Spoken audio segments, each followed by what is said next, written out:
அதிமுகவில் இருந்து பிரிந்து சென்றவர்களை ஒன்றிணைக்கணும்னு பேசிய செங்கோட்டையன் அதிமுகவிலிருந்தே நீக்கப்பட்டிருக்காரு. இதனால அதிமுகவுக்கு கொங்கு மண்டலத்தில் மிகப்பெரிய சிக்கலை காத்து இருக்கு.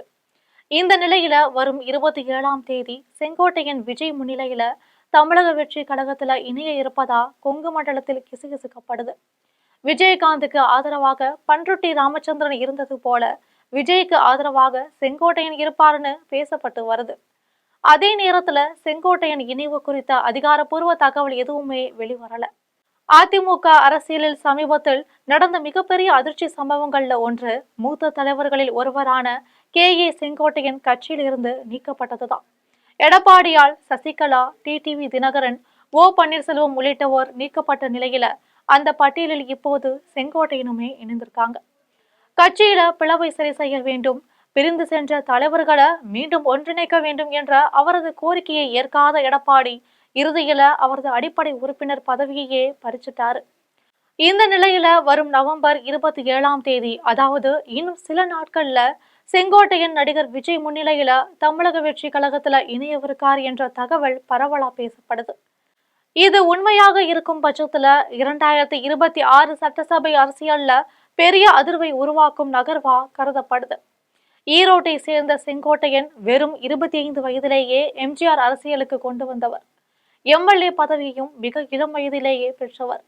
அதிமுக வரலாற்றில் 9 முறை எம்எல்ஏ ஆன ஒரே சிலரில் வரிசையில் இன்று அவர் தனியாக செல்வாக்கோடு திகழ்கிறார்.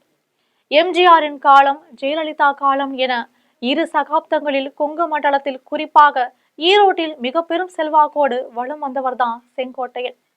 எடப்பாடியை முதல்வராக ஆக்கிய பின்னணியில செங்கோட்டையனின் பங்கும் குறிப்பிடத்தக்கதாயிருக்கு. ஜெயலலிதா மறைவுக்கு பிறகு கட்சியில் ஏற்பட்ட குழப்பத்திற்கிடையே முதல்வர் வாய்ப்பு நெருங்கி வந்துச்சு. அப்போதும் அதை துறந்து எடப்பாடி பழனிசாமிக்கு ஆதரவு கொடுத்து அவரை முதல்வராக்கியவர்களில் ஒருவர்தான் செங்கோட்டையன். கட்சி உடையக்கூடாது என்பது அவருடைய நிலைப்பாடாயிருக்கு. இருந்தாலும் கடந்த ஒரு வருடமா எடப்பாடியின் சில முடிவுகள் மீது அவர் மிகுந்த அதிருப்தியில இருந்திருக்காரு.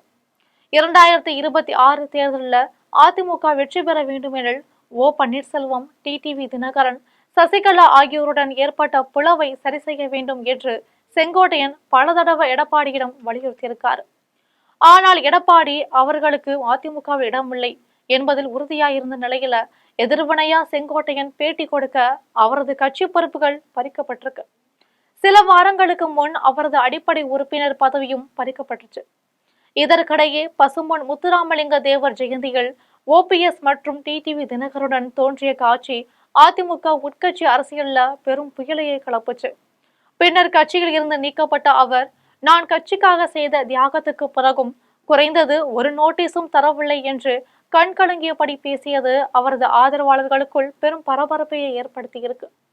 இந்த நிலையில செங்கோட்டையன் அடுத்த கட்டமா எங்கு செல்கிறார் என்ற கேள்விக்கு நேரடி பதில் இன்னும் வராத நிலையில அவர் 27ஆம் தேதி விஜய் முன்னிலையில தமிழக வெற்றி கழகத்துல இணையலாம் என்று அவரது நெருங்கிய வட்டாரங்கள் சொல்றாங்க. விஜயின் தவேக 2026 தேர்தலுக்குள் பெரிய வலுவான கட்சியாக உருவெடுக்க முயலும் சூழல்ல அதிமுகவின் இந்த மூத்த தலைவரின் வரவு அந்த கட்சிக்கு ஒரு பெரிய பிளஸ் பாயிண்டாகவே பார்க்கப்படுது. அதிமுகவின் மிக முக்கிய தலைவர்களில் ஒருவரான பண்ருட்டி ராமச்சந்திரன் விஜயகாந்த் தேமுதிகவை ஆரம்பித்த போது மிகப்பெரிய ஆதரவாக இருந்தார். அதே போல விஜய்க்கு செங்கோட்டையன் இருப்பார் என சொல்லப்படுது. ஆனால் இது தொடர்பான அதிகாரப்பூர்வ தகவல்கள் எதுவுமே வெளியாகவில்லை என்பதுதான் கவனிக்கணும்.